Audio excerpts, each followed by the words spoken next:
Graças a Paz Igreja, boa noite. Eu quero aproveitar a palavra do Betão. O Betão leu um verso muito bacana, agora há pouco, lá em Isaías, no capítulo 59. Um pouco antes de vocês chegarem, eu li um texto e Deus me tocou com esse texto.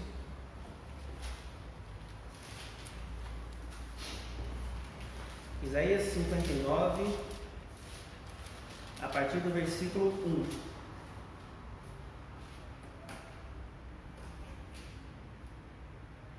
Amém? Diz assim: Eis que a mão do Senhor não está encolhida para que não possa salvar, nem surdo o seu ouvido para não poder ouvir. Mas as vossas iniquidades fazem separação entre vós e o vosso Deus, e os vossos pecados encobrem o seu rosto de vós para que não vos ouça. Porque as vossas mãos estão contaminadas de sangue, e os vossos dedos de iniquidade, e os vossos lábios falam mentiras, e a vossa língua profere maldade. Então, muda de página aqui, vai comigo lá para Marcos, no capítulo 6. Evangelho de Marcos, capítulo 6.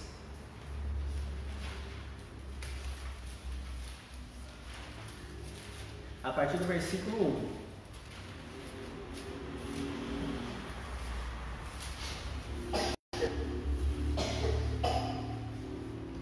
Acharam? Ela fala assim: Tendo Jesus partido dali, foi para a sua terra, e os seus discípulos o acompanharam. Chegando o sábado, passou a ensinar na sinagoga, e muitos, ouvindo, se maravilhavam, dizendo: De onde vem a este essas coisas? Que sabedoria é esta que lhe foi dada? E como fazem tais maravilhas por suas mãos? Não é este o carpinteiro, filho de Maria, o irmão de Tiago, José, Judas e Simão? E não vivem aqui entre nós as suas irmãs? E se escandalizavam nele. E Jesus, porém, lhes disse: Não há profeta sem honra, senão na sua terra, entre os seus parentes e na sua casa. Não pôde fazer ali nenhum milagre, senão curar uns poucos enfermos, impondo-lhes as mãos, e admirou-se da incredulidade deles. Contudo, petrei as aldeias, circunvizinhas a ensinar. Então eu quero fazer só um paralelo para a gente começar a conversar, porque no texto de Isaías, a palavra fala assim que o braço de Deus não está encolhido. Deus não está afastado para que ele não possa ouvir, mas tem algo de Israel. Então, vamos lá. Qual é a situação de Deus naquele contexto de Isaías 59? As vossas iniquidades. Se você quiser aqui, para você não perder o raciocínio comigo, eu estou voltando para Isaías. Lá diz o seguinte: Eis que a mão do Senhor não está encolhida para que não possa salvar, e nem surdo o seu ouvido para não poder ouvir. Mas as vossas iniquidades fazem separação entre vós e o vosso Deus, e os vossos pecados encobrem o seu rosto de vós. Agora, olha que interessante. Quando você lê com atenção, você precisa entender uma coisa: o que é pecado e o que é iniquidade. 1 João capítulo 3, no verso 4, a palavra define pecado como transgressão da lei. Então, todas as vezes que eu tenho uma lei, tenho um conhecimento, eu pratico o oposto, isso chama-se transgressão. E aí, neste lugar, eu tenho um pecado, e Satanás, ele é o meu acusador, ele pega o pecado para lançar diante de Deus contra a minha vida e poder dessa forma me prejudicar. Agora, quando eu falo a respeito de iniquidade, a iniquidade é literalmente a nível de consciência. São pessoas que praticam iniquidade, são pessoas que não têm lei para si, elas não têm limite. Tudo que vale para elas é a vontade delas na hora que elas querem e como elas querem. Se você for olhar, é exatamente o espírito que atua hoje no mundo, que quando você vai pôr limite para uma pessoa, ela acha que você está sendo preconceituosa, ela acha que você está sendo ofensiva, que você não tem amor e que você não está preocupado com o bem-estar dela. Qualquer tipo de limite que você põe para uma pessoa, ela já fica ofendida ou ela fica arisca com você porque ela acha que ela tem que viver do jeito dela. Então esse espírito é o espírito da iniquidade, é aquele que não tem lei para si, nem de Deus e nem a si próprio, que vale a vontade dele, custe o que custar e a quem custar. Estão entendendo o que eu estou falando? Então isso é iniquidade. A iniquidade, então, é o que Jesus chega e diz assim, em Mateus 7, 22, lembra?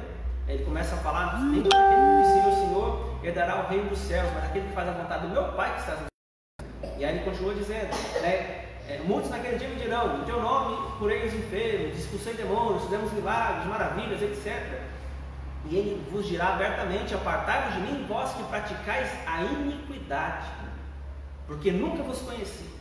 Então veja que a prática da iniquidade, esse excesso de liberdade, na verdade é uma escravidão a um senhor chamado Satanás, que é ante a lei de Deus.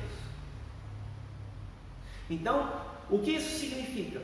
Quando Satanás começa a lidar com as pessoas, ele vai construindo nelas a sensibilidade pela vontade. Tudo que elas vão desejar para si é o seu próprio umbigo, a sua própria necessidade e a custo de qualquer coisa. O que importa é a saciedade momentânea. A iniquidade, ela só valoriza o eu, o ego, ela só valoriza o que ela quer.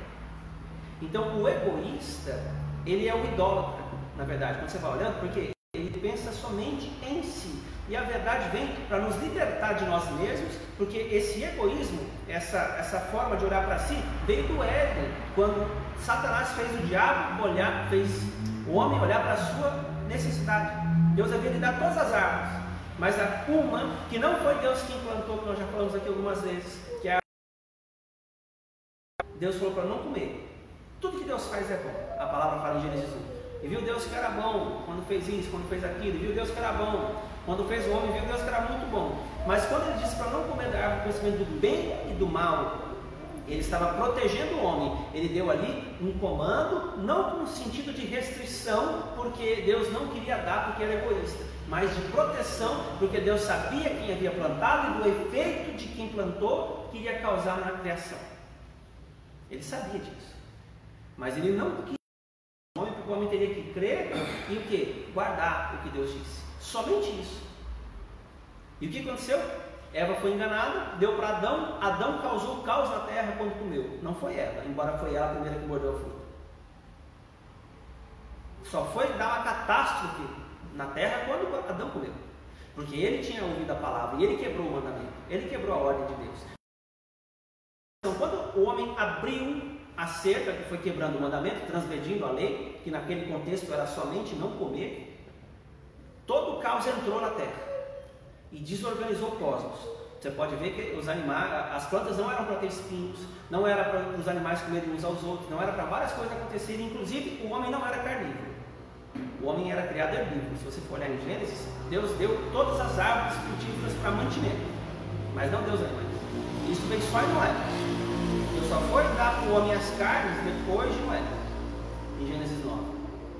Então, o que a gente precisa ter em mente? Que a iniquidade, ela é por onde o diabo ataca, porque ele vai dizer para você o seguinte: você precisa ser feliz. Não importa os outros, é cada um por si, Deus por todos, e o resto que se lasque, né? Vou falar assim.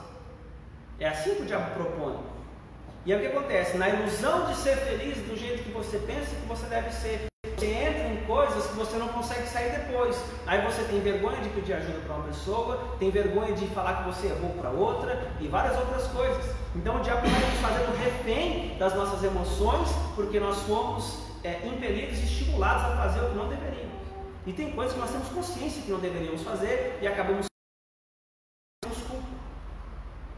Então tenha em mente o seguinte: eis, Isaías 59, eis que a mão do Senhor não está encolhida para que não possa salvar, nem surdo o seu ouvido para não poder ouvir, mas as vossas iniquidades fazem separação entre vós e o vosso Deus. É interessante que ele põe primeiro vós e depois o vosso Deus. Então, o jeito é vós, ou seja, somos nós. Então, quem nos separa de Deus não é algo que Deus faz, é algo que nós fazemos. Quem vai me determinar estar distante ou não de Deus é o que eu faço, porque o que ele fez para a aproximação, o que ele podia fazer, ele fez, que foi enviar o seu filho ao mundo. Então, o que Deus podia fazer, ele abriu o caminho, foi para a cruz, crucificou, deu o Espírito, deu a palavra, enviou os anjos para servir. Agora, se nós não viermos, é literalmente responsabilidade nossa. Então, à medida em que eu não aceito, não me disponho a renovar minha mente, buscar o Senhor na palavra, orar em línguas, meditar, orar, jejuar, fazer as práticas espirituais, à medida em que eu não desenvolvo o meu espírito, eu só estou mostrando para Deus que eu não amo, eu não tenho interesse. O meu testemunho fala mais do que Jesus, ele era a palavra em movimento, né? O verbo se fez carne. Então, tudo que Jesus falava se cumpria, e o que Jesus fazia testemunhava a respeito de quem ele era. Então o que eu faço fala mais de mim do que aquilo que eu falo. É claro, irmãos, nós estamos numa posição inferior à de Cristo no que diz respeito à qualificação, porque o Senhor sempre foi puro. Nós não, nós estamos num processo de regeneração. O diabo não, Deus está para que nós sejamos mais semelhantes a Ele e possamos desfrutar da sua vida. 1 João 3, no capítulo 3, fala assim que aquele que nele tem, em Cristo, a sua esperança, a si mesmo se purifica. E a purificação, ela envolve a minha entrega a Deus no sacerdócio. Eu preciso ter comunhão com Deus, porque se eu não tiver, não tem como eu esperar que Deus venha, que é a minha carne que deseja. Deus não vem ajudar e abençoar a carne, Deus vem matar ela. Aquele que quiser vir após mim, negue-se a si mesmo, pegue a sua cruz e siga. Então Deus quer restaurar e quer mostrar que não é Ele que não quer te ouvir ou me ouvir. Não é Ele que não está podendo fazer ou não fazer. O fato é que, o verso 2, as nossas iniquidades é que faz a separação entre vós e o nosso Deus.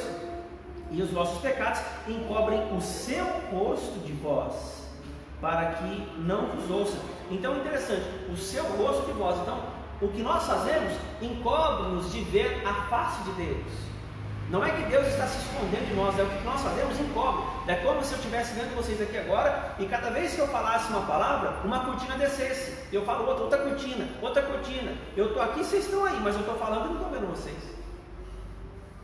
Cada pecado que eu cometo, cada comportamento que é reprovado pela palavra que eu faço, isso intencionalmente, isso prejudica a minha vida. Porque parece que Deus está longe e Ele não está. E aí eu desanimo, por quê? Aí o diabo vai colocar ali, tá vendo? Deus não te ouve, você é ruim, você é isso, você é aquilo. Isso não é verdade. Deus está restaurando você.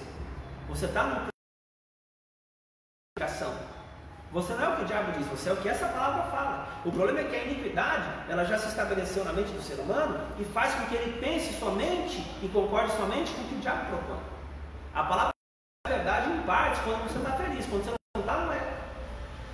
A palavra só serve para quando a coisa é boa, quando é ruim, não serve. Tudo isso é iniquidade. Ou eu pego toda a palavra de Deus, ou eu não pego nada dela. Porque não tem como eu amputar Jesus, queria a palavra. Ah não, de Jesus eu quero só a orelha direita e o lado da cabeça do lado esquerdo e o braço direito. Não quero o resto não. Quando eu falo que certa parte da palavra é verdade e a outra não é, é isso que eu estou falando para Jesus. Então, Deus não quer que eu me sinta cobrado a fazer as coisas, Ele quer que eu me apaixone por Ele, ao conhecê-lo, e assim, por esse amor, eu seja impelido a obedecer. Deus não tem por que escravizar ninguém, Ele quer libertar da escravidão, que é o quê? Que medo? O medo de faltar, o medo de não casar, o medo de não ter isso, o medo de não ter aquilo, o medo de não chegar, o medo de não pagar conta, o medo de não sei o quê, o medo de tudo. Todos esses medos vieram porque entrou um pecado. Então veja que em cima de todo pecado, na verdade embaixo, existe uma raiz que chama-se medo. Embaixo do medo existe incredulidade. Por que incredulidade? Porque da onde nasceu o pecado? Quando o homem duvidou da palavra de Deus. A fé é por ouvir a palavra de Deus. Outra coisa falou, eu acreditei, é incredulidade. A incredulidade é a fé no diabo. O medo é o sentimento de concordância com a incredulidade. Eu favoreço o diabo. Assim como o amor. Por quê? 1 João 4,18. No amor não existe medo. O perfeito amor lança fora todo medo. Ora, o medo dos tormentos é aquele que teme não é aperfeiçoado no amor. Verso 19. Nós o amamos porque Ele nos amou primeiro. Então, qual que é a ideia de Deus? Ele quer nos encharcar do seu amor. Ele quer que nós o conheçamos. E como que eu conheço Deus? Removendo esses véus que eu já acumulei na minha vida com os meus pecados. Mas pastor, como que eu removo os véus? Pego a cruz e rasgo a minha vontade. Porque cada véu desse, ele vem de uma vontade contrária à vontade de Deus. Isso chama-se rebelião. Cada véu no rasgar da vontade. Deixa eu mostrar uma coisa para vocês. Vai comigo lá para 2 Coríntios, capítulo 3. 2ª carta aos Coríntios, capítulo 3. Nós vamos ler a partir do verso 12.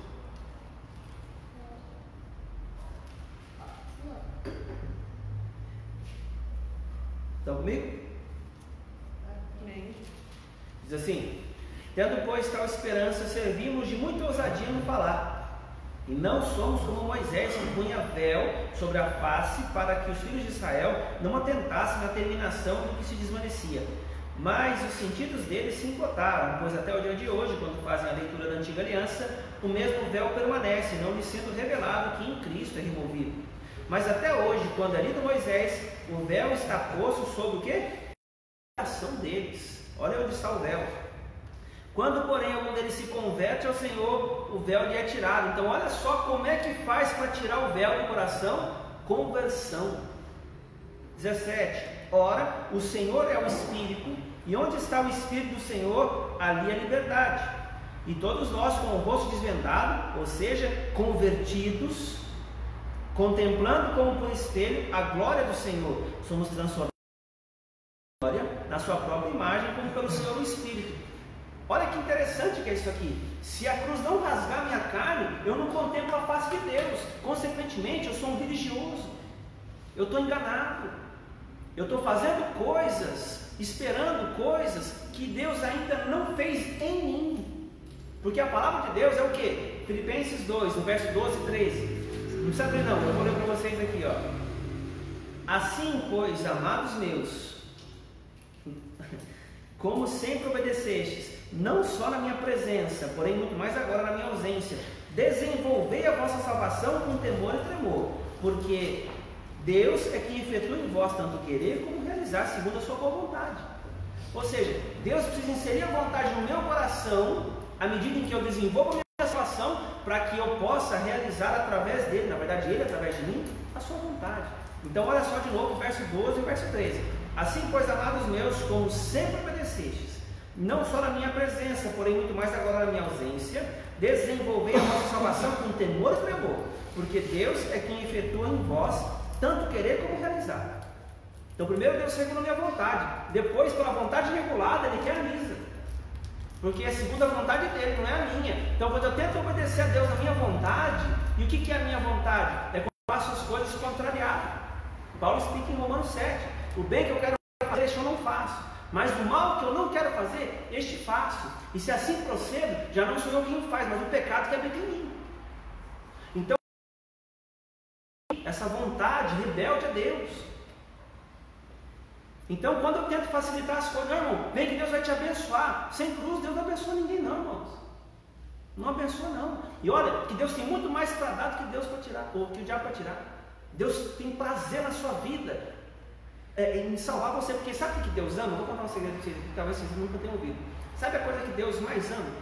É uma necessidade de alguém, porque o amor é doação. Deus é preenchedor de espaço. Aonde tem um vazio no seu coração, na sua mente, no relacionamento, nas suas finanças, aonde for, Deus ama preencher. Mas como é que Ele vai preencher se está cheio de coisa que Ele não pôs?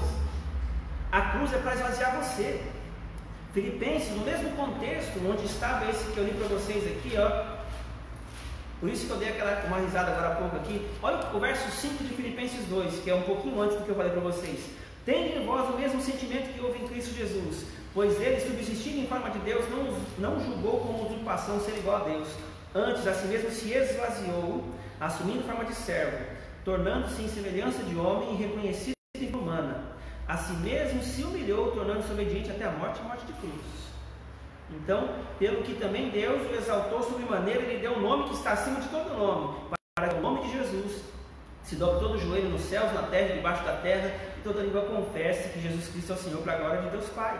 E aí Paulo fala isso aqui, ó. Assim, pois, amados meus, como sempre obedecestes, não só na minha presença, porém muito mais agora na minha ausência, desenvolvei a vossa salvação com temor e tremor. Então o contexto é cruz. Jesus se esvaziou na cruz, foi obediente à morte de cruz. Tem dois níveis de morte: é quando morre a minha vontade e quando eu entrego a vida. A morte primeiro é da alma. Isaías 53, no verso 10, fala assim: que ao Senhor agradou moê-lo, fazendo-o enfermar, e quando der a ele a sua alma como oferta pelo pecado, justificará muito. Pelo penoso trabalho de sua alma ficará satisfeito. Então a questão é do esmagar interior, porque é uma obediência que tem custo. Então Jesus estava sendo moído para que nós recebêssemos a cura daquilo que não conseguíamos por nós mesmos. Cura do quê? Dessa vontade rebelde, desses pensamentos que nos prejudicam, porque no final das contas só você e Deus sabem o que você pensa. Às vezes você está sentado aí, você está fuzilando 1, 2, 3, 4 aí, às vezes sua mente está longe, você está matando 5. Então você e Deus sabe o que você está pensando. Então veja que às vezes você vai deitar, você não tem como fugir de você mesmo. Então Deus quer livrar você dessa condenação que você joga sobre a sua vida. E Deus quer tirar das costas das outras pessoas as culpas que você joga sobre elas dos seus maus resultados. Porque ninguém é responsável pela minha vida e pela sua. Em primeiro lugar, eu tenho as influências. E com essas influências eu sou responsável por filtrá-las e torná-las favoráveis ou o quê? Lançá-las para fora de mim. Então sou eu responsável por isso. Agora o que eu não posso é querer controlar a vida das pessoas. Ninguém pode controlar a vida de ninguém, o senhor não faz isso. Você já imaginou? Você tem 5 reais na carteira, aí você, não adianta ofertar, não quero comer um lanche. Aí Deus não vai, pega o dinheiro da sua mão, força, sei lá, traz o dinheiro assim. Você já pensou? Você quer atravessar a rua correndo porque você não pode chegar atrasado, aí Deus não deixa você ir porque o carro está vindo. Mas você vai atrasar, você vai achar ruim com Deus, você queria ir naquela hora. Vocês estão entendendo? Que a pessoa você quer dormir, não, Deus fala, você tem que orar agora, não deixa você dormir porque você tem que orar. Então, não, isso ele faz, mas acontece que você pode escolher não fazer. Você entende? Deus não vai te forçar, não é na força do braço, é na bondade. Quando Deus vem, Ele te constrange. O amor de Deus, Ele constrange a gente. Às vezes a gente fica sem graça de não ter feito alguma coisa. Porque Deus não vem forçar as pessoas, Ele quer que as pessoas se entreguem liberalmente. Porque o amor, o risco do amor é esse. A pessoa é livre, que ela pode ficar ou ela pode ir. Faz, se possível, a face de mim se casar, mas não seja feita a minha vontade. Porque se for feita, aí eu estou sendo rebelde. O Senhor me falou uma coisa, eu estou fazendo outra. Mas sim a tua vontade. Então essa é a ideia. A cruz é para rasgar a vontade. Então Jesus foi obediente até a morte, morte da vontade, porque é o último nível de morte antes da cruz, e morte de cruz, que é quando ele rendeu o Espírito. Sabe por que Jesus não morreu antes? Porque várias vezes você está com a pedra nele, empurrar do precipício, fazer as coisas e tal, tentando cercar ele. Você sabe por que ele não morreu antes? Porque ele não tinha pecado. A morte não podia pegar ele. Podia não fosse, não ia morrer nunca. Então só ia morrer na hora do propósito, quando era a hora que Deus entregou. Porque Deus deu o seu filho ao mundo. Não foi o diabo que matou o filho dele. Não foi o homem que matou. O diabo não tinha poder. Jesus falou em João 14, verso 30. Aí vem o príncipe deste mundo, ele nada tem em mim. Isso significa, eu já falei várias vezes, que na alma de Cristo não havia uma mentira que o diabo propôs que entrou. Porque o diabo só tem de nós aquilo que nós acreditamos no que ele falou.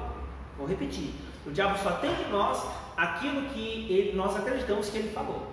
Então se ele diz que você é um lixo, que você é feio, que você é gordo, que você não cresce, que você é pobre, que você é miserável, que ninguém te ama, isso, aquilo, se você acreditar, isso é verdade. Agora, se você pegar essa palavra e se desenvolver com Deus em oração, em jejum, busca, mostra o arrependimento, mas eu não quero fazer, rasga essa vontade com a cruz aí, você arrasta a carne. Porque não é todo dia que você acorda animado para trabalhar, não é todo dia que você acorda disposto a fazer algumas coisas, você faz por quê? Porque tem consciência daquilo que precisa. Por que na hora de orar não tem consciência? Na hora de buscar Deus parece que não. Entende? É isso que nós temos que ter em mente. Eu trabalho 8, 10, 15 horas por dia. Estou falando eu, mas é figurado. Aí por que eu não consigo orar meia hora? Por que eu não consigo tirar meia hora da palavra? Porque o valor para o meu trabalho. E é justamente aqui que o diabo me enreda. Aí eu quero que Deus faça as coisas para mim. Só o bife lá, o açouguão lá querendo as coisas lá. E Deus tem que passar a faca no churrasco e tacar fogo nele. O negócio de Deus é pegar o carvãozão lá e falar, amassar essa carne aí. Então vamos continuar aqui. Olha o verso 4, o capítulo 4 agora, Filipenses, 2 Coríntios 3, 4 agora. 2 Coríntios 4, estão comigo? 2 Coríntios capítulo 4. Irmãos, isso aqui é um privilégio ouvir uma coisa dessa nesses dias. Porque uma coisa é você ser avisado que você está enganado, outra coisa é você viver a vida toda e não saber que está enganado, morrer, chegar lá no dia e você para cá. Porque Deus não vai te dar moral assim, Deus não sabia. Não sabia sim. Você está o tempo inteiro ouvindo o evangelho, não sabe ainda. Deus ele vai julgar a gente de acordo com a nossa busca também. Então olha só, 2 Coríntios capítulo 4. Fala assim: pelo que, tendo este ministério, segundo a misericórdia que nos foi feita, não desfalecemos, pelo contrário, rejeitamos as coisas que por vergonhosas se ocultam, não andando com astúcia nem adulterando a palavra de Deus, antes a consciência de todo homem, na presença de Deus, pela manifestação da verdade. Mas agora que interessante, se o nosso evangelho ele está encoberto, ou seja, se as pessoas não enxergam a verdade, é para os que se perdem que está encoberto, nos quais o Deus deste século cegou o entendimento dos incrédulos, para que não lhes resplandeça a luz do evangelho da glória de Cristo, o qual é a imagem de Deus. Olha isso, como é que isso é tremendo. Eu vou ler mais uma vez o verso 3. Verso 2, ó. Pelo contrário, rejeitamos as coisas que por vergonhosas se ocultam, não andando com astúcia, nem adulterando a palavra de Deus. Antes nos recomendamos a consciência de todo homem na presença de Deus pela manifestação da verdade. O que ele está falando? A ideia é que Deus fala com a consciência. A voz de Deus é aqui, ó. Pela manifestação da verdade. Por quê? Porque quem conhece a verdade, que o que ele fala é o que Deus diz. Então é de consciência para consciência. Deus fala com você aqui. E às vezes você nem sabe que é Deus que está falando, porque você acha que é você que está pensando. Então olha só o verso 3. Mas se o nosso evangelho ainda está encoberto, é para os que se perdem que está encoberto, nos quais o Deus deste século, quem é o Deus deste século? Satanás, cegou o entendimento dos incrédulos. Ele cegou dos crentes? Não, dos incrédulos.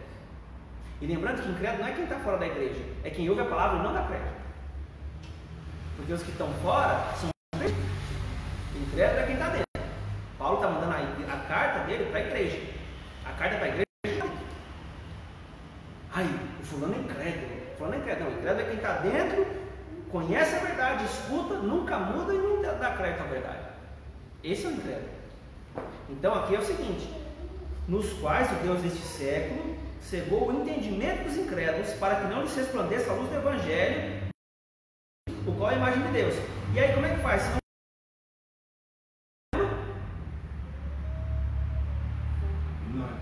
Sim, mas olha que interessante, vamos conectar o texto agora. O Deus desse século cegou o entendimento, não foi? Mas como é que faz para remover esse véu e essa cegueira? Conversão. 2 Coríntios 3, verso 16. Quando, porém, algum deles se converte ao Senhor, o véu lhe é tirado. Então, o que cega, o que barra, é a conversão do coração, porque o véu está no coração. 2 Coríntios 3,15. Eu estou lendo o contexto. Então veja que o problema não é ver a manifestação do poder de Deus, mas é ver dentro. O diabo cega dentro, por causa do entendimento, que não acredita no que Deus diz e enxerga como quer. Deus fala uma coisa, a mente diz outra. Aí aquele que concorda com a sua mente é de Deus, o que não concorda não é. Deus tem o quê? Verso 3, olha como é através da vida de Paulo, verso 2. Pelo contrário, rejeitamos as coisas vergonhosas se ocultam, não andando com astúcia, nem adulterando a palavra de Deus. Antes nos recomendamos, é aqui que eu quero, a consciência de todo homem, na presença de Deus, pela manifestação da verdade. Você vê que Paulo falou de coisas ocultas que se envergonham, ocultas que ficam dentro, e manifestação de verdade. A manifestação é algo público, está dentro. Então o que ele está falando? Que a consciência do homem pode esconder coisas o quê? Vergonhosas dentro de si, mas o que conta é a manifestação da verdade, é o que aparece do lado de fora. O que aparece do lado de fora na vida de Paulo? É o fruto. Pelos frutos o conhecereis. E o amor, bondade, alegria, longanimidade, e vocês já estão careca de saber isso aqui. Então, continuando aqui, o verso 6 de novo, 4. Os quais o Deus deste século cegou o entendimento dos incrédulos, para que não lhes resplandeça a luz do evangelho da glória da imagem de Deus. Conversão, ninguém vê a glória, ninguém contempla a verdade. Então, se o coração não se converte e não progride na conversão, porque é desenvolver a salvação, nós nos convertemos num lado da nossa vida. Mas, por exemplo, me converti na finança, agora eu dou meu dízimo, mas ainda falta a minha área sentimental, ainda falta a minha área espiritual, ainda falta a minha família, ainda falta isso. Eu tenho que me converter constantemente. que não me deixam ver. Porque no verso 18 de 2 Coríntios 3 todos nós com o rosto desvendado, contemplando como por espelho. Aí eu vou ver o espelho. O espelho é por diante de mim. A glória do Senhor. E você vê que no capítulo 4, verso 4, o Evangelho é da glória de Cristo. Então eu só vou ver o Evangelho da glória de Cristo quando a cruz rasgar as minhas vontades, quando eu me entregar a Deus em oração e Deus penetrar aquelas coisas difíceis que eu tenho de abrir mão. Tem coisas que eu não abro mão. Ah, não, isso aqui não, pastor, aquilo lá sim, isso aqui não, isso aqui aquilo outro. Deus precisa rasgar aqui. É daqui que vai sair a glória. E aí o que acontece? Aqui muito é dado, muito mais se lhe dará. Aí Jesus chega a falar isso. E a quem pouco tem, até o que tem lhe será tirado. Então o que está vendo? Vai estar vendo uma separação, porque aqui é questão de entendimento. A forma de pensar vai determinar quem é o da direita, quem é de Cristo, e quem é o da esquerda, quem é o de Satanás. E assim Deus vai fazendo separação das pessoas. Então, se você continuar comigo no verso 4, lá no finalzinho, a luz do Evangelho da glória de Cristo, o qual é a imagem de Deus. Agora eu quero te mostrar uma coisa. O Evangelho da glória é a imagem de Deus. Sabe o que é isso aqui? A imagem de Deus é como Deus vê as coisas. Você só vai conseguir enxergar os problemas, as vidas, as pessoas, as coisas, a si mesmo e a Deus, segundo Deus vê, quando você contemplar a glória de Deus. Porque essa imagem aqui é Paulo falando o seguinte: vocês só vão conseguir ver como Deus vê se isso aqui acontecer. Porque lembra do 6 e do 9? Deus escreveu 6, vocês veem o 9 aí. Quem está certo? Trocar de posição. Se eu não vier para cá, eu não vou ver o que Deus vê. Se eu falar assim, pessoal, vocês estão vendo aí um monte de cadeira na frente de vocês? Não, pastor, estou vendo só o púlpito, estou vendo aí a parede, 2 plantas, uns copos, mas não estou vendo cadeira. Como não? Eu estou brigando com vocês, mas a gente está em posição diferente. Então, a conversão é a mudança de posição. Eu preciso passar a ver as coisas de modo diferente. Mas isso é só quando eu me converto, quando a cruz rasga as minhas vontades. Porque até então eu posso pensar diferente e não ser convertido. Como assim, pastor? É só ver o fruto. O quanto da verdade você conhece mudou você por dentro? Como que são as suas reações quando alguém te contraria? Você aceita ser corrigido? Você aceita quando você erra? Se você consegue dizer sim para essas perguntas, você conhece a verdade. Agora, se você ainda não consegue, é sinal de que você precisa continuar se convertendo, se entregando mais. Todos nós precisamos crescer na graça e no conhecimento de Deus. E aí sim, olha o que vai acontecer. Nós vamos ver como Deus vê. Olha o verso 5.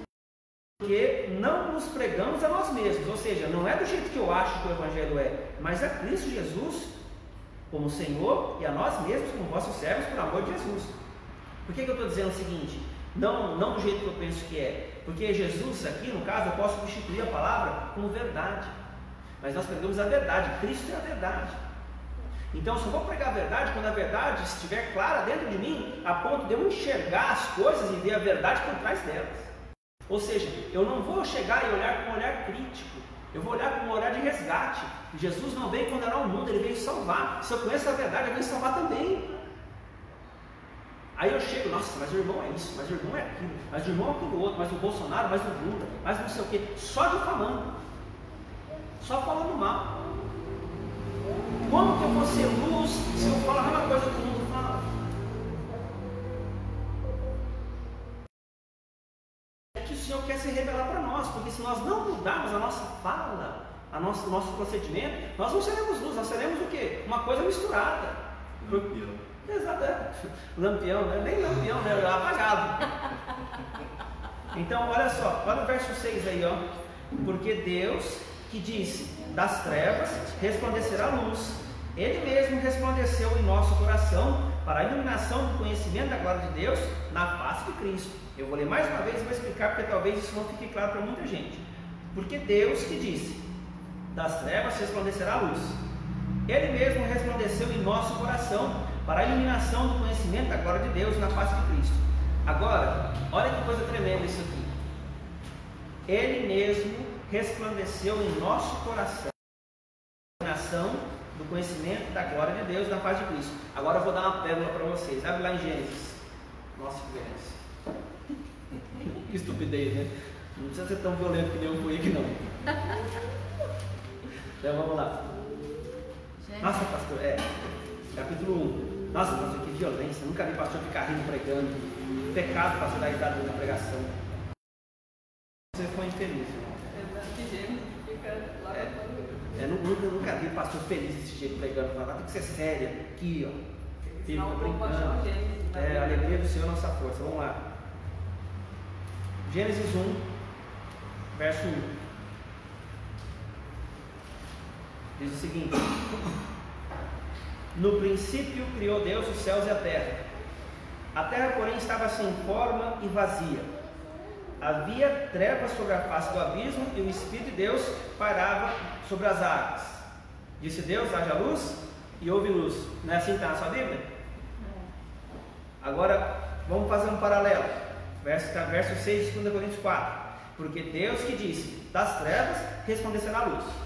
Então, Gênesis 1. A terra estava sem forma e vazia, e havia o quê? E o Espírito de Deus pairava sobre as águas. Disse Deus: haja luz, e houve luz. Voltando para Coríntios 6, 2 Coríntios 4, 6. Porque ele mesmo disse: das trevas resplandecerá a luz, e ele mesmo resplandeceu em nosso coração. Então olha que interessante. Disse Deus. O que é isso aqui? Disse palavra. Disse a palavra. Então nós vemos aqui Deus Pai, no princípio criou os céus e a terra. Deus Espírito Santo pairava sobre as águas. Disse Deus, Jesus: haja luz. Das trevas veio a luz. Essa luz é Cristo ressuscitando dentre os mortos. Essa luz é o Senhor mostrando o que Ele faria no coração do homem, fazendo agora conhecê-lo intimamente. Eu vou te provar isso aqui de uma forma ainda mais clara. Olha o verso 4. E viu Deus que a luz era boa, e fez separação entre luz e as trevas. E chamou Deus a luz dia e as trevas noite, houve tarde e manhã, primeiro dia. Aí tem uma situação aqui que é interessante. Jesus disse em João capítulo 8, verso 13. Quem achar, abre para mim, por favor. João capítulo 8, verso 13. Ele disse também em Mateus capítulo 5. Eu vou abrir Mateus 5 quando vocês abrem João 8, verso 13 aí, por favor. Achei. Pode ler quem achou aí. Os fariseus, todavia, tu dás testemunho a respeito de ti mesmo, logo o teu testemunho não é válido. 8:12, João 8:12, tá? Não, João 13. Falando novamente ao povo, disse Jesus: eu sou a luz do mundo, aquele que me segue não andará em trevas, mas terá a luz da vida. Olha que interessante. Eu sou quem? A luz do mundo. Não andará em trevas, mas verá a luz da vida. Agora, em Mateus, no capítulo 5, aqui no verso 14, ele fala assim: vós sois a luz do mundo. Então, olha que coisa tremenda que é isso aqui. Jesus é chamado dentre os mortos, lá em Gênesis. Mas como assim, pastor? Como que Jesus foi chamado dentre os mortos? Já vou explicar, mas não esqueci disso não. Você vê que das trevas o Evangelho resplandeceu dentro do coração do homem, e a luz, conforme fala em 2 Coríntios 4, vou ler mais uma vez, porque Deus quem disse: das trevas resplandecerá a luz. E Ele mesmo resplandeceu em nosso coração. Por quê? Porque Ele é a luz do mundo. Não é verdade? Nós lemos aqui. Para a iluminação do conhecimento da glória de Deus. Então olha que tremendo. Da iluminação do conhecimento. O que é isso aqui? Paulo está repetindo as palavras de João, no capítulo 1. Lá no versículo 8, 9. Vou ler 8 e 9. Ele não era luz, falando de João Batista, mas veio para testificar da luz, a saber, a verdadeira luz que vinda ao mundo ilumina todo mundo. Então a ideia da iluminação é aqui dentro. Luz para nós, geralmente é isso aqui, mas a luz, quando Cristo fala, é aqui. É você enxergar aqui, você se ver aqui, dentro de você. Agora, ele fala como é que pode Jesus ressuscitar dentre os mortos, lá no Gênesis, se ele não tinha morrido ainda, se ele nem tinha vindo à terra. E aí? Deixa eu pegar aí, pastor. Apocalipse, capítulo 13. Vamos lá.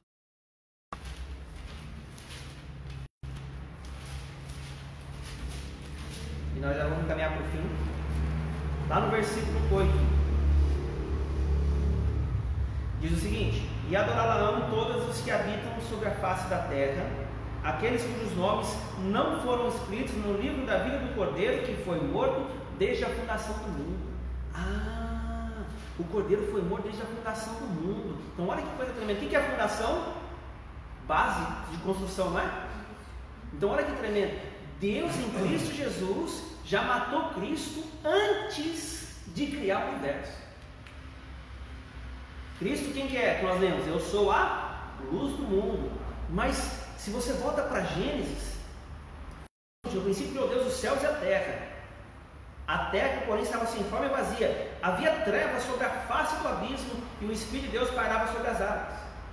Aqui é interessante porque havia trevas sobre o abismo. E de onde que tirou a água aqui? Porque, por exemplo, não fala que Deus criou a água, criou os céus e a terra. A terra sem forma vazia, havia trevas. Mas e a água? De onde que saiu? Aí, é o seguinte, em Efésios, não precisa ver não, eu vou ler para vocês aqui, capítulo 5. Lá no verso 26, Paulo está falando a respeito da purificação da igreja, e ele fala o seguinte, que Cristo faz dessa forma: para que a santificasse, tendo-a purificado por meio de lavagem de água pela palavra. Então a própria palavra é água. Aquele que crê em mim, como diz a Escritura, do seu interior fluirão rios. E aí, o texto que eu mencionei, porém o próprio Jesus disse que a sua palavra limpa e purifica. Então a própria palavra de Deus também tem como símbolo a água. Vocês estão entendendo? Então havia trevas sobre a face do abismo. Por que trevas? Porque o Cordeiro estava morto.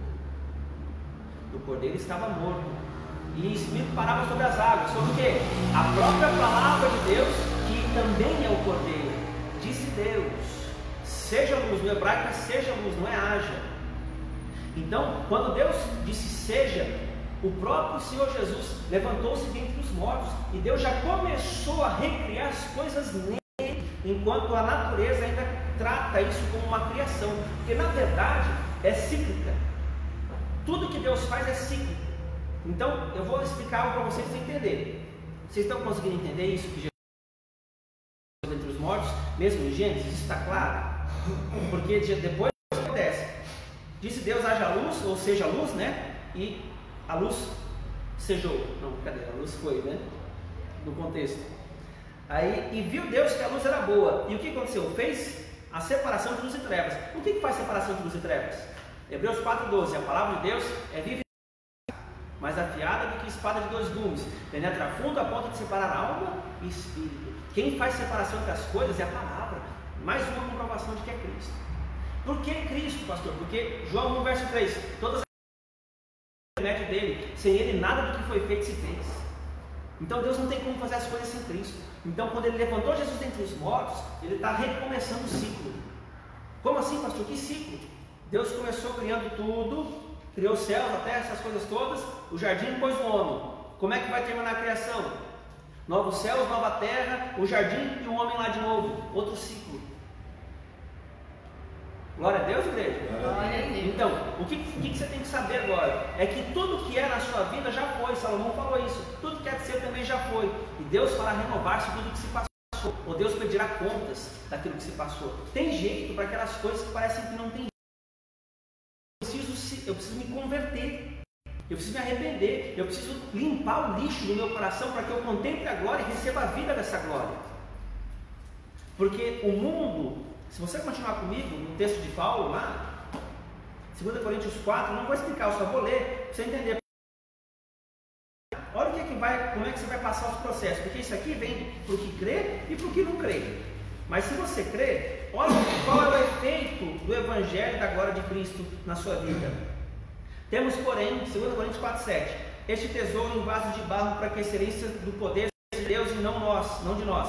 Em tudo somos atribulados, porém não angustiados, perplexos, porém não desanimados, perseguidos, porém não desamparados, abatidos, porém não destruídos. Então o que ele está dizendo? Em tudo somos atribulados, pressão, adversidade, porém não angustiados, poder de Deus empurrando para fora a tristeza que tenta entrar, perplexos, problema, pressão, adversidade, tribulação. porém não desanimados. Poder de Deus empurrando o que o diabo está tentando lançar para dentro de você. Estão entendendo qual é a situação? Então é pressão e poder. Pressão e poder. Deus está tirando. Então se eu não tenho a verdade em mim, a hora que pressiona, eu não aguento. Porque o Evangelho é o quê? Poder de Deus para a salvação. Salvação da alma. Salvação do seu coração. Então, se Deus não mudar a sua vida, você não vai conseguir resistir. Porque a tendência do mundo não é melhorar, é piorar. Mas nós somos chamados a salvar as pessoas para que elas não desfaleçam ao mundo que o mundo propõe. Porque a esperança é que o Senhor está vindo mudar todas as coisas. Ele volta, Ele vem. Então, a nossa alegria é nele. E aí, no verso 10, ele fala o seguinte, né? Perseguidos, porém não desamparados, abatidos, porém não destruídos, levando sempre no corpo o morrer de Jesus, para que também a sua vida se manifeste no nosso corpo. Então, basicamente falando, se eu não morrer, ou se eu não entregar a responsabilidade da minha vida para Deus, eu não tenho como experimentar a vida dele no meu corpo. A minha vida, eu vivo a vida dele. Quando eu falo isso, eu não estou falando de estilo de vida, eu estou falando de poder interior, de perseverança. Ele tem que trocar o que eu uso como vida, que a vida do ser humano depende de alguma coisa que ele tem, sem Deus. Ou é do dinheiro, ou é da esposa, do filho, do marido, do cachorro, do emprego, do que for. Tem gente que só tem vida se tiver aquilo. Tirou aquilo dele, a pessoa morre. Agora, Deus quer sentar-se no trono do nosso coração, colocar a nossa vida em ordem, porque Ele é a nossa vida. Ele é a própria vida. Amém, igreja? Amém. Glória a Deus. Quem foi abençoado a glória a Deus aí? Glória a Deus. Glória a Deus. Então vamos orar aqui. Senhor, nós queremos te agradecer esta noite pela tua palavra, porque ela é lâmpada para os nossos pés e luz para os nossos caminhos. E o Senhor não nos deixa enganados nem confundidos, porque a tua luz já brilha, Senhor. Nós podemos ver com esperança que o Senhor está endireitando as veredas, o Senhor está levantando filhos, o Senhor está removendo reis e estabelecendo reis, o Senhor está transformando a nossa nação, o Senhor está transformando a nossa cidade, o Senhor está transformando o nosso tempo, porque o Senhor se move constantemente e é tempo de ação sem a qual ninguém. Abençoar os meus irmãos nesta noite e pedir que o Senhor venha trabalhar na vida deles, na libertação deles, no conhecimento do Senhor da vida deles, que possam conhecer o Senhor mais intimamente e entenderem por que foram chamados, porque ninguém está aqui somente para sentar no banco dessa igreja e ser nutrido, até engordar e ficar um obeso espiritual, mas para servir. Então eu peço ao Senhor que abra os olhos, os ouvidos espirituais dos meus irmãos, que eles possam enxergar o que foram chamados para fazer e assim se posicionem, praticando os seus mandamentos e permanecendo no teu amor. Então abençoa todos aqueles que aqui estão presentes, aqueles que virão nos assistir e nos ouvir através dos áudios, e que em nome de Jesus hajam milagres e maravilhas da parte do Senhor e a ativação do coração do ministério de cada um. Amém e amém. Glória a Deus. Glória a Deus, igreja. Glória a Deus. Glória a Deus. Cheguei? Agora não.